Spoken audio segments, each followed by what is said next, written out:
Welcome dear students. बच्चों, हमने optics complete कर ली। उसके बाद हम जो नया यूनिट स्टार्ट करेंगे, due nature of radiation and matter. ठीक है, हमने इसके बारे में बहुत सारी चीज़ें पहले भी पढ़ी है, जैसे मैक्सवेल इक्वेशंस पढ़ी थी, तो किस तरह से इलेक्ट्रोमैग्नेटिक वेव्स के बारे में हमने उसमें पढ़ा कि लाइट वाज फॉर्मली, ठीक है, equation of electromagnetic wave the Maxwell से। फिर उसके बाद हर्ट्स एक्सपेरिमेंट पढ़ा, हर्ट्स एक्सपेरिमेंट में जो प्रोडक्शन और डिडक्शन ऑफ इलेक्ट्रोमैग्नेटिक वेव्स के बारे में पढ़ा। फिर उसके बाद रॉटिंगटन आए, ठीक है, उन्होंने जो डिस्कवरी की, किसकी की, एक्सरेज की।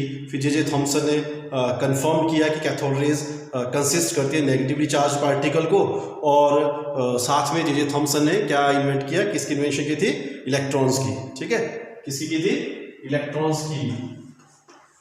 ठीक है, उन्होंने क्या बोला था, जो कैथोड्स हैं, ठीक है, वो क्या करेंगे, नेगेटिव पार्टिकल्स जो उसमें जाएंगे, ठीक है, जो नेगेटिवली चार्ज पार्टिकल्स वहां पे रहे, it consist of A negative charge particle. और फिर उन्होंने बाद में किसकी डिस्कवरी की, इलेक्ट्रॉन्स की। ठीक है, किसकी की, इलेक्ट्रॉन्स की, जे थॉमसन ने। ठीक है, इसके लिए उनको नोबेल प्राइज भी मिला था, और कब, 1906 में। ठीक है, किसके लिए, डिस्कवरी ऑफ इलेक्ट्रॉन्स के लिए। इस तरह से एक्सपेरिमेंटेशन करते गए। फिर बाद में क्या फाउंड किया गया कि कैथोड रेज के बारे में और चीज़ें निकली कि कैथोड रेज नेगेटिवली चार्ज होती है, कैथोड रेज नेगेटिव चार्ज होती है, स्ट्रेट लाइन में ट्रेवल करती है, these are deflected by electric और मैग्नेटिक फील्ड्स। ठीक है, उन्हीं प्रॉपर्टीज के बेसिस पे हमने थॉमसन ने बाद में डिटरमिन किया कि जो ratio of E upon F, जो मास और चार्ज और मास का रेशियो उसने निकाला। उसके बाद जो ई और एम की जो इंडिपेंडेंसी निकाली गई नेचर के हिसाब से, किस तरह से वो रहता है, वो सब उन्होंने किया। ठीक है, फिर आगे पढ़ते जाएंगे उस तरह से। तो फिर उन्होंने क्या दिया कि there will be the emission of the electron. ठीक है, अभी इलेक्ट्रॉन एमिशन हुए कब हुए, जब किसी मेटल सरफेस के ऊपर कोई सुटेबल फ्रिक्वेंसी की लाइट गिरती है तो वो एमिट करेंगे। किस तरह से करेंगे, क्या एमिशन हुई, क्या उसके ऊपर गिरा, वो सब चीज़ें हमने क्या होता है, इलेक्ट्रॉन एमिशन। ये डिफरेंट टाइप्स के होते हैं।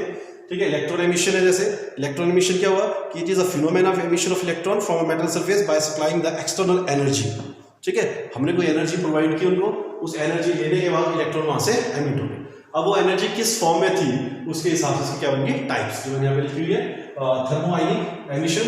इसमें क्या होता है कि थर्मोआयनिक एमिशन में क्या हुआ कि जब आपने किसी मेटल सरफेस को, ठीक है, क्या किया, जो एमिशन ऑफ इलेक्ट्रॉन होता है वहां से, वो कब हुआ कि जो आपकी मेटल सरफेस है आपने उसको हीटअप किया।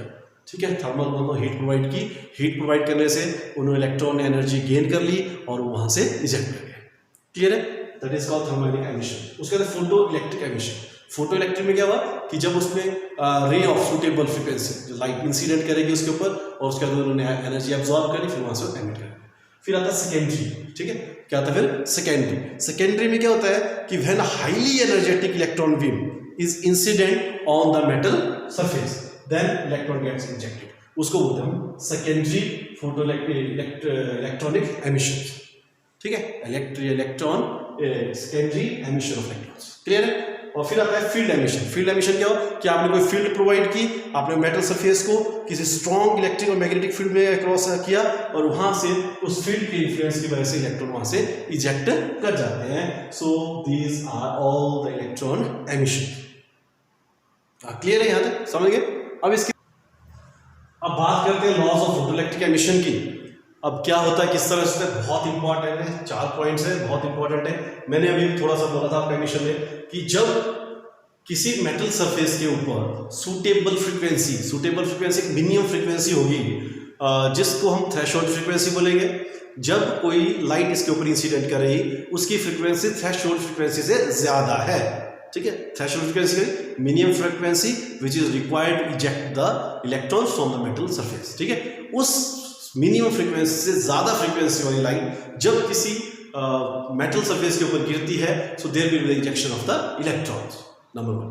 ठीक है, number 2, this process it is a spontaneous process. ठीक है, ये ऐसा नहीं कि आपने अभी किया फिर कुछ और होगा, बड़ा डिले होगा, ये एकदम होने वाला प्रोसेस है। जैसे ही सूटेबल फ्रीक्वेंसी की लाइट मेटल सरफेस के ऊपर इंसिडेंट करेगी, ejection of electrons takes place. Clear है, स्पॉन्टेनियस प्रोसेस है। अब कितने इलेक्ट्रॉन वहां से इंजेक्ट किए, ठीक है, इजेक्शन हुआ, कितने इलेक्ट्रॉन वहां से इंजेक्ट किए, it depends upon the intensity of the incident light. ठीक है, जो number of ejection of electron है that depends upon the intensity of the light. Clear है? उसके बाद इलेक्ट्रॉन इजेक्ट हो गए, वो किस स्पीड के साथ वहां से निकले। तो फोर्थ पॉइंट हुआ जाता है कि जो काइनेटिक एनर्जी है, ठीक है, विद विच, ठीक है, they moves, they ejected and moves with a velocity that depends upon the frequency of incident light. Clear है? मतलब इलेक्ट्रॉन इजेक्ट करेगा when the light falls on a metal surface has the frequency more than threshold frequency. Number 2, it is a spontaneous process. Number 3, number of electron ejecting from the metal surface depends upon the intensity of the incident light.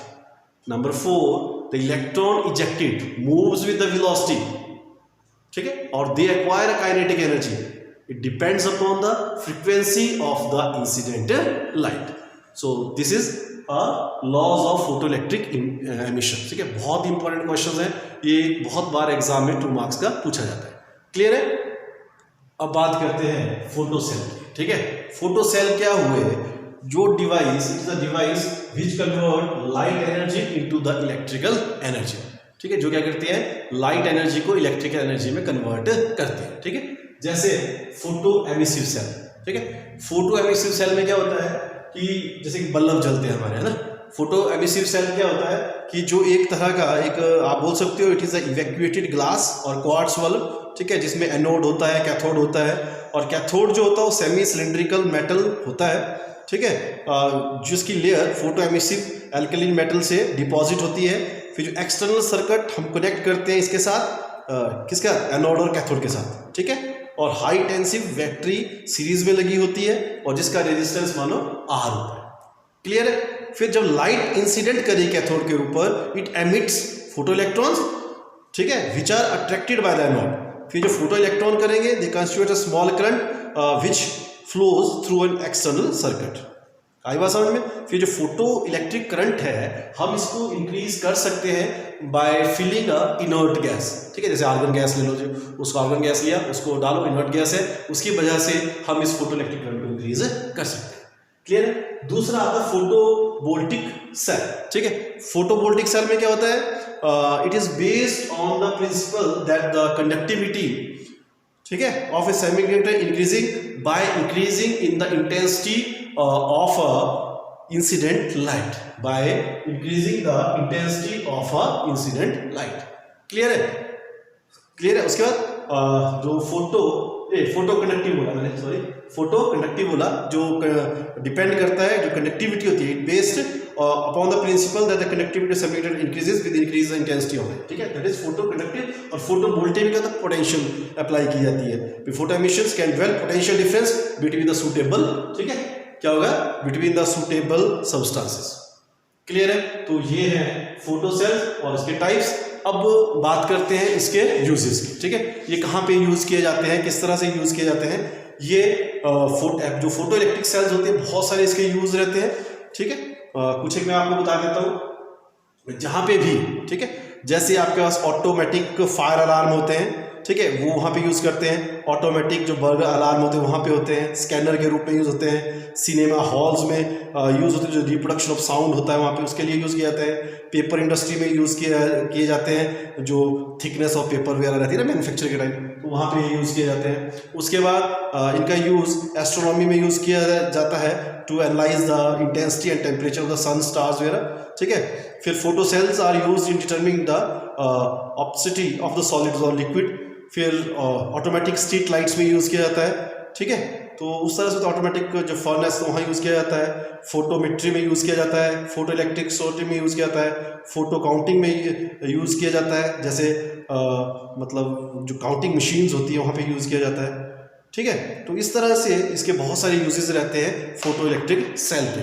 तो आपने क्या करना है, जो चीज़ें आपको बताई गई, टाइप्स बताया मैंने, स्टार्टिंग में बताया आपको क्या होता है। एक तो जो law of photo electric emissions का, जो law of photo electric emission वो बताया, 2 मार्क्स से हुआ आता है। और कई बार एग्जाम में ये पूछा जाता है कि what is photo cells and give their applications. ठीक है। तो बहुत सारी एप्लीकेशन है, ठीक है। एटलीस्ट नाम आप जरूर याद रखें कि इसका यूज़ कहाँ कहाँ किया जाता है, ठीक है। बेटर तो ये रहेगा आप उसको एक्सप्लेन कर लें भाई कहाँ पे किस तरह से इसका यूज़ करते हैं। अगर आप उतना भी ना कर सके तो इसमें सिर्फ और सिर्फ पॉइंट्स में आप इनका नाम याद करें। Okay, thank you very much. आज के लिए इतना ही काफ़ी है।